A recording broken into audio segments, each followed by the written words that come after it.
Estamos en la genealogía de Jesucristo. Genealogía de Jesucristo.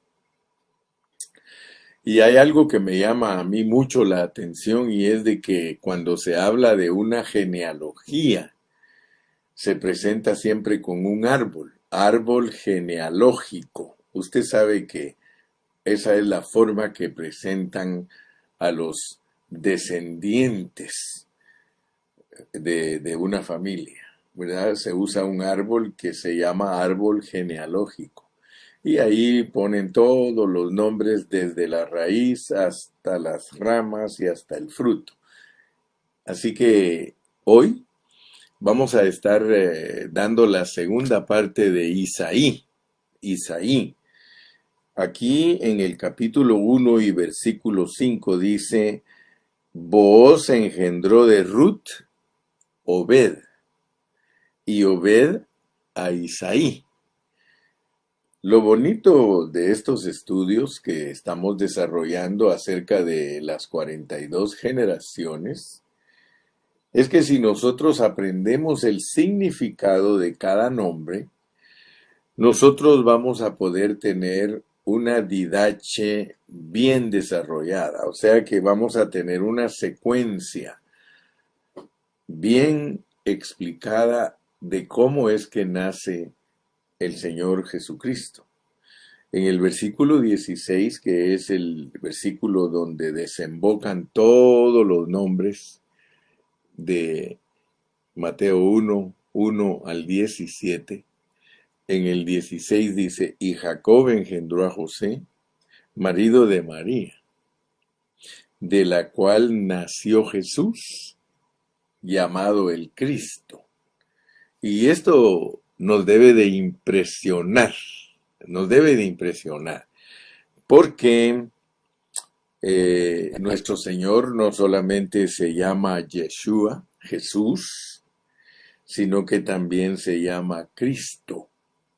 Fíjese que Mateo nos presenta dos nombres del Señor cuando Él es dado a luz. Dice, y Jacob engendró a José, marido de María, de la cual nació Jesús, llamado el Cristo.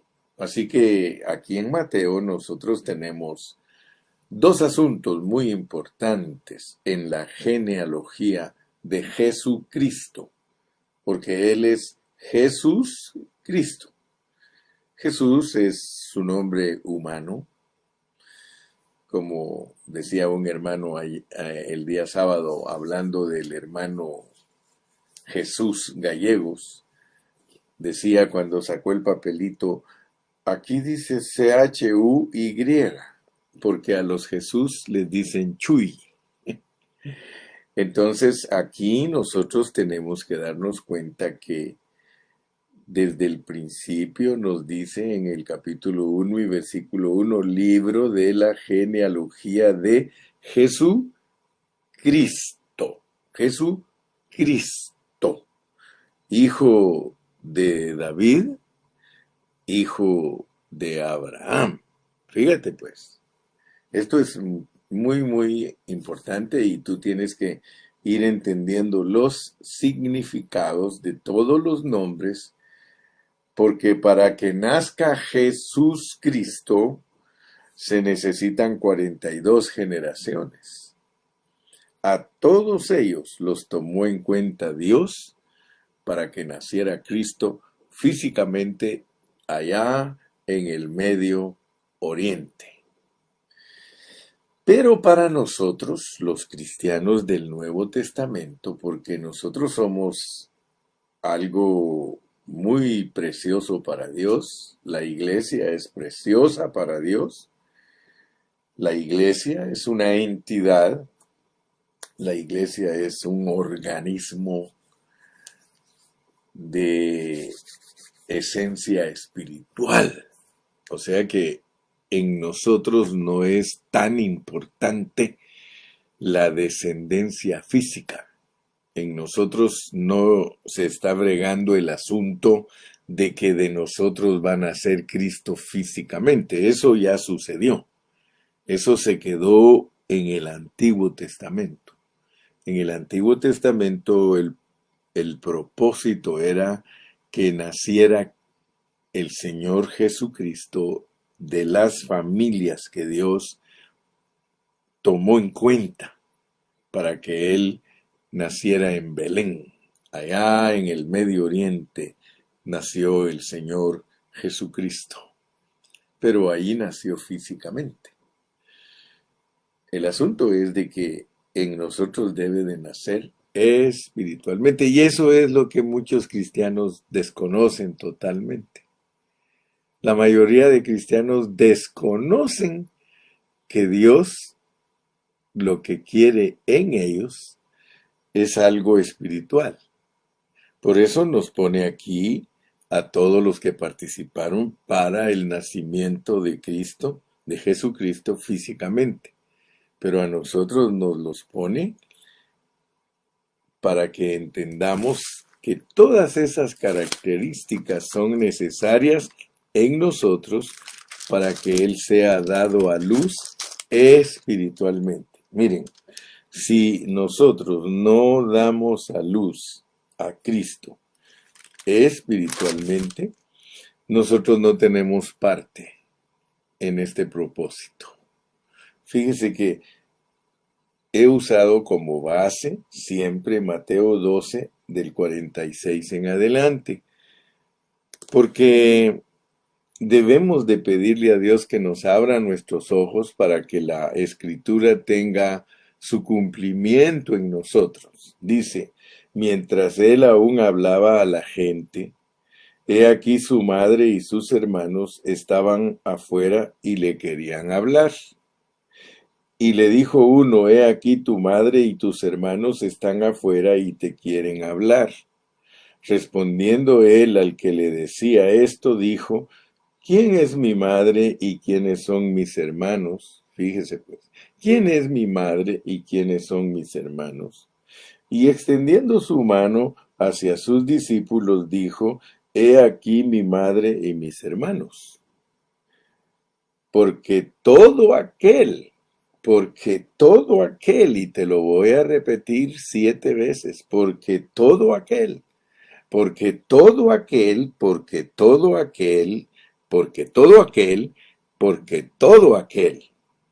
que hace la voluntad de mi Padre, porque todo aquel que hace la voluntad de mi Padre que está en los cielos, ese es mi hermano y hermana y madre. Cuando el Señor Jesús pronunció estas palabras, Él elevó el nacimiento físico, porque nos están interpretando un nacimiento físico en Mateo. Pero el Señor va más allá de su nacimiento físico. Él quiere que entendamos que también hay un nacimiento espiritual y que hay una mamá de Él espiritual y que hay una hermana de Él espiritual y que hay un hermano de Él espiritual. Entonces, por eso fue que los oyentes del Señor, cuando Él estuvo aquí en la tierra, no lo entendían, porque todos sus oyentes tenían una mente natural, tenían una mente humana desarrollada totalmente en las cosas de la tierra. Ahora, gracias a Dios que nosotros, hermano, y yo le doy muchísimas gracias a mi Señor, que Él, por medio de su palabra, nos abre el entendimiento y nos muestra que el asunto con nosotros no es nada físico, es algo espiritual. Entonces, tenemos que pedirle a Dios que nos abra el entendimiento con respecto a Isaí, porque hoy voy a hablar de la segunda parte de Isaí. Ayer la empecé y hoy la vamos a sellar con broche de oro. Primeramente, quiero que ustedes se recuerden siempre que todos los nombres son asuntos espirituales que tienen que ver con nosotros los cristianos del Nuevo Testamento. Son áreas de nosotros que tienen que cumplirse. En nosotros se tiene que cumplir la fe de Abraham. En nosotros se tiene que cumplir la herencia de Isaac. En nosotros se tiene que cumplir la transformación de Jacob. En nosotros se tienen que cumplir todas las características de Judá y de todos sus hermanos. En nosotros se tienen que cumplir las características de Tamar, de Fares, de Sara, de Esrom, de Aram, de Aminadab, de Naasón, de Salmón, de Rahab, de Booz, de Ruth, de Obed y llegar hasta Isaí. Si tú pones atención a todos estos mensajes, vas a saber lo que significa cada uno de ellos y te vas a gozar porque son 14 características. Con Isaí vamos a terminar la característica número 14 del primer grupo, porque en el 6 en adelante dice, Isaí engendró al rey David.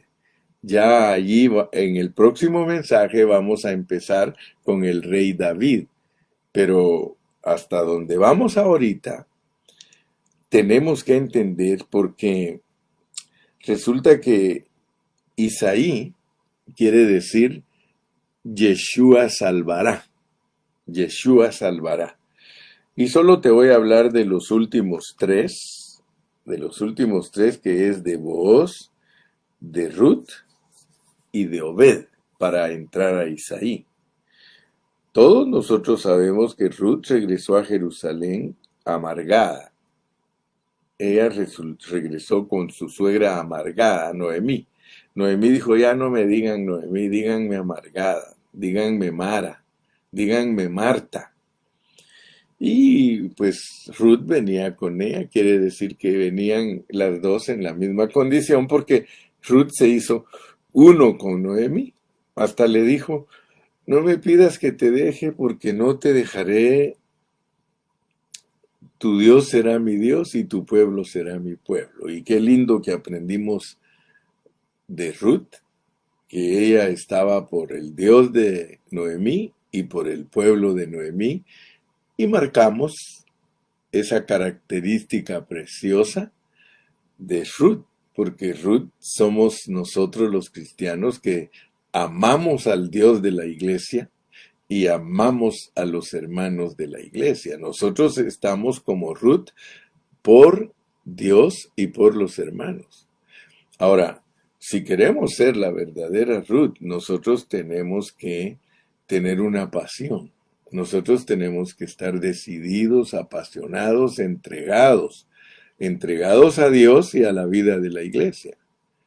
Muchos hermanos todavía no disfrutan de esa gran bendición. Es hasta que nosotros tomamos una posición delante de Dios y reconocemos que Dios es lo único que puede satisfacernos y bendecir a su pueblo. Por eso es de que cuando Jesús oró en el capítulo 17 de Juan, Él dijo en el versículo 3, y esta es la vida eterna, que te conozcan a ti, al único Dios verdadero, y a Jesucristo a quien has enviado.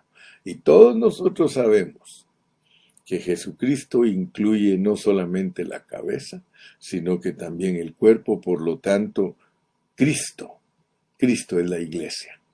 Y si nosotros amamos al Padre Celestial, nosotros amamos a la iglesia. Entonces, mi amado hermano, la historia de Ruth y cómo fue ella redimida está en Ruth capítulo 4. Ahí nosotros podemos leer cuidadosamente que había un pariente de Ruth que era más cercano que Booz. Y Booz le dijo que la redimiera. Primero le entró con el asunto de la costumbre que tenían ellos, de que redimían la heredad. O sea que ellos redimían las propiedades del muerto, pero también tenían que redimir a la viuda. Entonces el pariente cercano, el pariente más cercano de Ruth, que de ahí la Biblia no dice el nombre, solo dice fulano, fulano. O sea que Booz le dijo, ¿sabes qué? Tienes que redimir la propiedad de el esposo de la muerta. Y él dijo, oh, está bien, dijo, sí, sí, yo lo redimo, pero también tienes que tomarla por esposa. Ah, dijo, ahí así ya no, ahí sí ya no. Está bien que redima la propiedad, pero no, no, no, yo no quiero perder. Voy a tener pérdidas si yo agarro a ella de mujer. Entonces fue cuando Booz la redimió. Y él compró la propiedad de el fulano, le dio su zapato el fulano, porque esa era la costumbre. Si se ponían de acuerdo, se quitaba un zapato y se lo daba. Esa era la manera de ejecutar el contrato.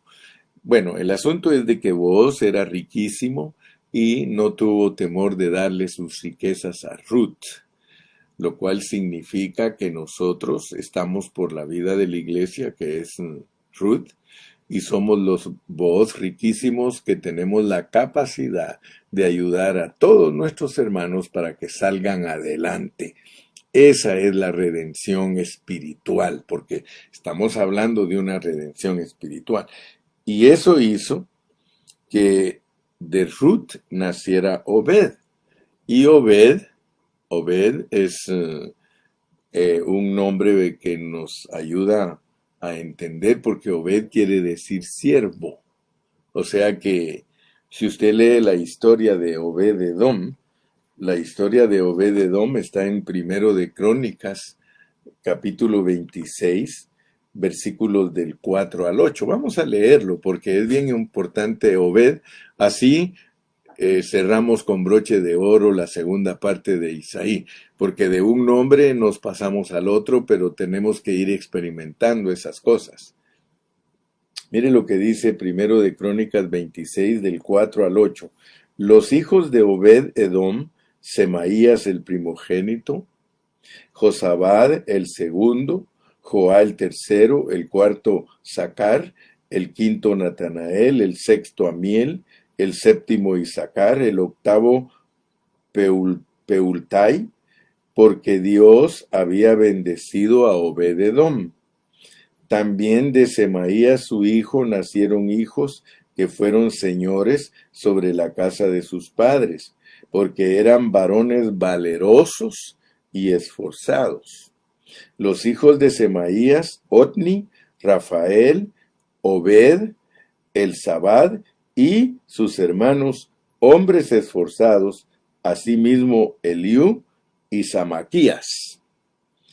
Todos estos de los hijos de Obed-Edom, ellos con sus hijos y sus hermanos, hombres robustos y fuertes para el servicio, 62 de Obed-Edom. Así que por estos versículos nosotros podemos ver que Obed es un tipo de Cristo, porque Cristo vino a esta tierra como siervo sufriente. Tiene que ver con la primer venida de Cristo. El número 62 tiene que ver con la primer venida de Cristo, y lo podemos leer en Isaías 53, que Él vino como el esclavo de Dios sufriente. Entonces notemos pues que Ruth, uniendo las riquezas de Booz con la vida de Ruth, nace Obed, que es un siervo. Nosotros tenemos que aprender a ser siervos, porque solo los siervos engendran Isaí. Solo los siervos engendran Isaí. Por eso usted ve que Obed, que es siervo, engendra a Isaí, que es el abuelo de David. Pero ahorita lo importante es que usted entienda Obed, porque Obed es un siervo. Así como nosotros ya entendimos que Booz era riquísimo y él unido a Ruth, que es eh, la que está por Dios y por su pueblo. O sea, por favor, hermano, no dejes pasar estas cosas ni las dejes caer en tierra, porque estas son las que te van a constituir si tú pones atención. Si tú eres diligente, si tú has tomado la posición de Ruth, casándote con vos, tú tienes que tener una convicción fuerte de que Dios te quiere en la vida de la iglesia como siervo. Muy pocos hermanos entienden que Dios en la vida de la iglesia está esperando siervos, siervos. Hermano, todos en la vida de la iglesia tenemos que ser siervos. Fíjese que están quemadas unas lámparas del ceiling. Yo estoy esperando que un siervo diga, hermano pastor, yo voy a cambiar esas luces, porque esa es la forma de darse cuenta que hay siervos. Yo he ido a edificios de congregaciones donde las luces todas están apagadas. De 20 luces, 8 están encendidas y 12 apagadas.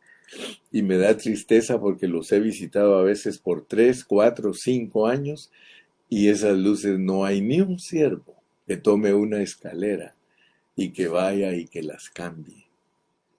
Oh, hermano, cuando uno llega a una congregación donde todos son siervos, hermano.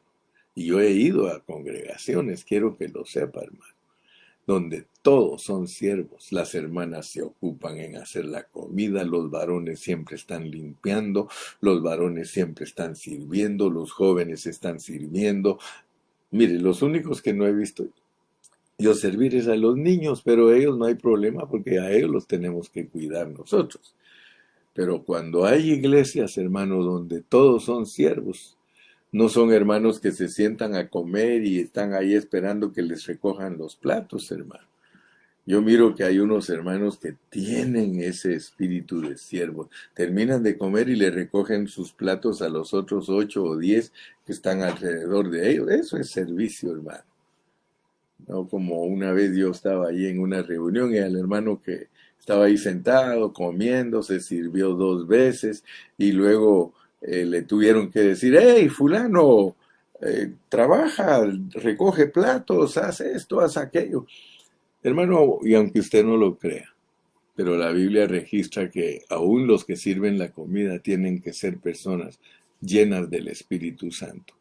Porque en cosas tan sencillas nosotros podemos mostrar nuestras carnalidades y mostrar que no somos los Obed Edom y sus 62 hijos del servicio. Muy bien, entonces, volvamos a nuestra lección porque hay que producir Isaí. Si tú eres Ruth que se casó con vos, que tú ya sabes lo que eso significa, entonces tienes que producir a un Obed. Y ese Obed, que es siervo, va a producir un Isaí. La palabra Isaí viene de la misma raíz de Yeshua, que quiere decir Jehová es Salvador. Jesús quiere decir Jehová es el Salvador. Y si tú lees aquí mismo en Mateo 1:21, te vas a dar cuenta lo que dice Mateo 1:21. Dice, y dará a luz un hijo, y llamarás su nombre Jesús, porque él salvará a su pueblo de sus pecados. ¿Qué es salvarnos de nuestros pecados, hermano?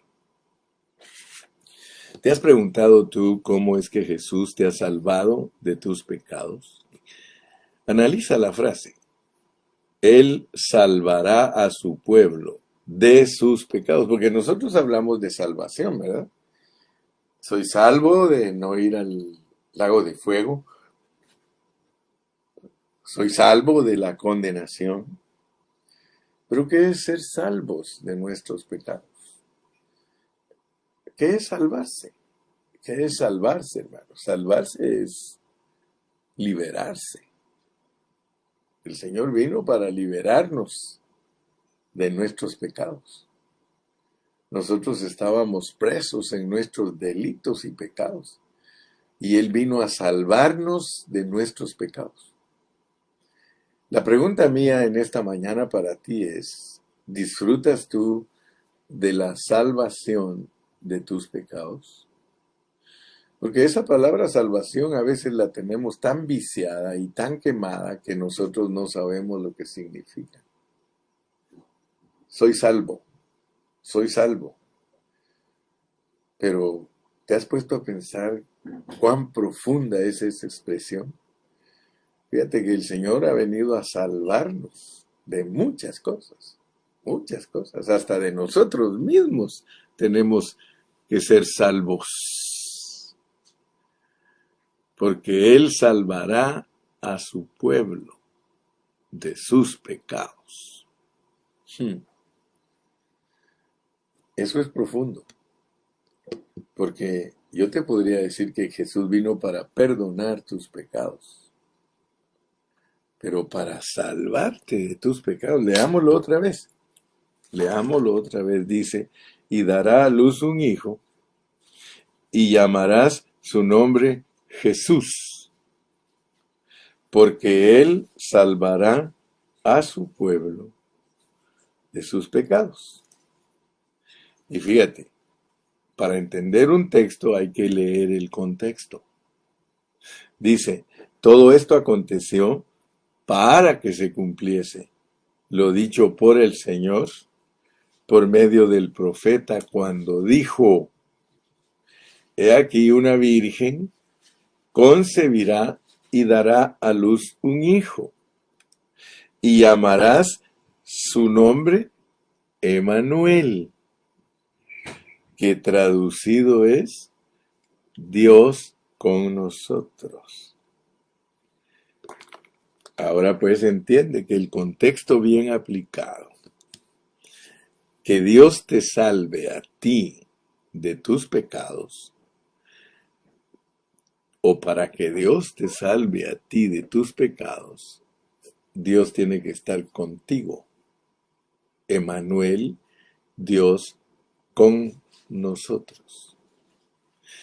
En otras partes de la Escritura dice que Él no solo estaría con nosotros, sino en nosotros. Entonces, no tomes tan livianamente la Biblia. Si la analizas a la luz de sus contextos, tú te vas a dar cuenta que Él vino a salvarnos de nuestros pecados y la salvación de nuestros pecados. ¿Cómo podemos salvarnos nosotros de nuestros pecados? Porque nosotros podemos ser cristianos y todavía ser esclavos de nuestros pecados, todavía estar presos en nuestros pecados. Pero si nosotros sabemos que Emmanuel es Dios con nosotros, entonces vamos a entender que lo que Dios quiere es procesarnos. Él no vino solamente para perdonar nuestros pecados, sino que Él vino para cumplir un propósito en nosotros porque nosotros estamos dañados. Y el daño de nosotros tiene que ser liberado, tenemos que ser salvos de esa naturaleza pecaminosa que nosotros tenemos.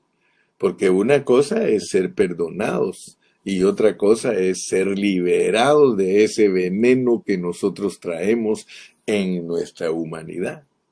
Nosotros traemos un veneno que vino en nuestro espíritu. Nosotros veníamos envenenados de nuestro espíritu. Nosotros, debido a la falla que tuvimos en la preexistencia, nosotros fuimos manchados, nosotros fuimos echados a perder en nuestro espíritu. Y por eso tiene que venir Cristo a nuestro espíritu. Mire, si nosotros tuviéramos problemas en el alma al venir aquí a la tierra, a nosotros nos hubieran empezado el trabajo por el alma. Pero Dios no empieza el trabajo de nosotros por el alma, Él lo empieza por el espíritu. O sea que nosotros, para poder empezar la operación de ser salvados de nuestro pecado, nosotros tenemos que dejar entrar a Dios en nuestro espíritu. Y por eso Él viene y nace en nuestro espíritu en un pesebre. Y a medida que lo dejamos crecer, Él se vuelve un Cristo que puede discutir con los doctores. Y a medida que lo dejamos crecer, Él puede ser un Cristo que empieza un ministerio. Y a medida que lo dejamos crecer, Él puede ser un Cristo que se deja crucificar. Y a medida que dejamos crecer, Él viene a ser un Cristo que resucita a través de nosotros. Entonces, todo ese es un proceso el cual nosotros tenemos que pasarlo, como dice Janet, amén, gracias Señor que tú nos ofreces una salvación completa. Así es, Janet. Esto que estoy hablando yo es un proceso de una salvación completa, pero ¿sabías tú que muchos cristianos solo están salvos un cuarto, a la mitad, tres cuartos, pero muy raro el cristiano que tiene claridad en su salvación y que sabe que necesita una salvación completa? Que todo su ser, espíritu, alma y cuerpo sean irreprensibles para la venida del Señor Jesucristo. Qué precioso que podemos ver entonces lo que es un Isaí, hermano. Y por eso ayer lo empecé y hoy lo voy a terminar. Miren cómo dice en Isaías capítulo 11 y versículo 1. Dice, saldrá una vara del tronco de Isaí y un vástago retoñará de sus raíces. ¿Se recuerdan que les dije, por favor, quiero que todos se imaginen un árbol? Porque la enseñanza de Isaí es muy importante. Está metida en la genealogía. O sea que nosotros tenemos que saber la experiencia Isaí. Tú tienes que saber la experiencia Isaí. Tu experiencia Isaí debes de tenerla bien definida, porque te la explican por medio de una parábola. Es Isaías 11:1. O sea que hay dos cosas, ahí hay un tronco y una raíz. Un tronco y una raíz. Pero ¿cuál es el objetivo de Dios de que tú entiendas Isaí? Porque esta referencia de Isaías, fíjate, esta referencia de Isaías 11:1, Dios quiere que tú la disciernas, porque Dios te quiere revelar un asunto práctico. Dios te quiere revelar cómo funcionas tú ante Dios presentado por medio de un árbol. O sea que esa es la metáfora que usa Dios, esa es la parábola que usa Dios para mostrarte cómo funcionamos nosotros en Isaí. La función Isaí en nosotros es muy, pero muy importante, porque nos revela Dios por medio de ella nuestra unión con Cristo. Y por eso ayer usé el versículo de Efesios 2:10 para que tú sepas que tú no solamente eres hechura de Dios, sino que eres creación de Dios en Cristo Jesús. Muy raro creo que es el cristiano que sabe distinguir la diferencia entre la hechura de Dios y la creación de Dios. Cuando nosotros hablamos de la creación de Dios, nosotros estamos hablando de nuestra asociación con Dios. O sea que cuando Dios creó la iglesia, cuando Dios creó a Cristo, en ese mismo momento nos creó a nosotros. Él creó a Cristo. El Cristo que Él creó es un Cristo corporativo que incluye la cabeza e incluye el cuerpo. Eso se llama Cristo. Eso se llama Cristo. Dios en Cristo es el Hijo con la iglesia, el esposo con la esposa. Si tú no entiendes lo que estoy predicando, revisa muchos mensajes anteriores a este y escucha los que siguen. Pero cuando Dios reveló el plan de Cristo y su iglesia, Él incluyó a la iglesia en la creación de Cristo. O sea que Cristo es una cabeza con un cuerpo. Ese es Dios. hecho hombre. Dios hecho hombre se llama Cristo. Ya lo leíste ahí, ya lo leíste. Dice que, y Jacob engendró a José, marido de María, de la cual nació Jesús, llamado el Cristo. Si solo dijera que engendró a Jesús, él solo sería hombre. Pero él es llamado el Cristo porque el Cristo es Cristo corporativo. El Cristo corporativo. Esa es una creación de Dios. Así como Adán, el Adán corporativo que traía dentro de él a su esposa y se la sacaron al abrirle el costado, de la misma manera viene Cristo. Cristo es corporativo y trae a su esposa dentro de él. En la cruz le abrieron el costado porque el agua y la sangre son allá una costilla, aquí agua y sangre. Y esa agua y sangre son un símbolo, son una figura de lo que es la iglesia. La esposa de Cristo venía adentro de él. Entonces, si alguno no entiende la creación, la autocreación de Dios, si usted quiere entenderlo, yo escribí un folleto que se llama La preexistencia como una introducción al libro de Números. Algunos pues están norteados respecto a las enseñanzas porque ellos nunca han oído estos conceptos y por eso se oponen, pero yo nunca estoy en contra de los que se oponen porque los que se oponen vienen a ser los mejores. Pablo se oponía a la iglesia y vino a ser un apóstol de la iglesia. Así que nosotros no estamos peleando con nadie porque los mejores cristianos siempre han sido opositores al principio y después se vuelven mansas palomas y ovejitas llevadas al matadero. Así que yo no tengo ni un problema y a veces dice, es que el hermano Carrillo está enseñando herejías. Qué bueno, hermano, porque muchos no saben lo que es una herejía. Una herejía es una declaración que mientras no se averigua que es la verdad, se llama herejía. Pero una vez se averigua que es una verdad, deja de ser herejía. Así que si usted me dice que estoy tirando herejías, qué bueno porque algún día usted se va a interesar en averiguar y las herejías siempre se han vuelto verdades.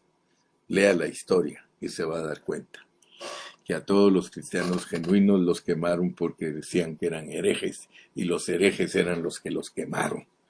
Así que yo estoy muy contento y agradecido con Dios por esta bendición. Entonces en Isaí nos lo presentan como un árbol para que nosotros entendamos esa parte de que Jehová salva.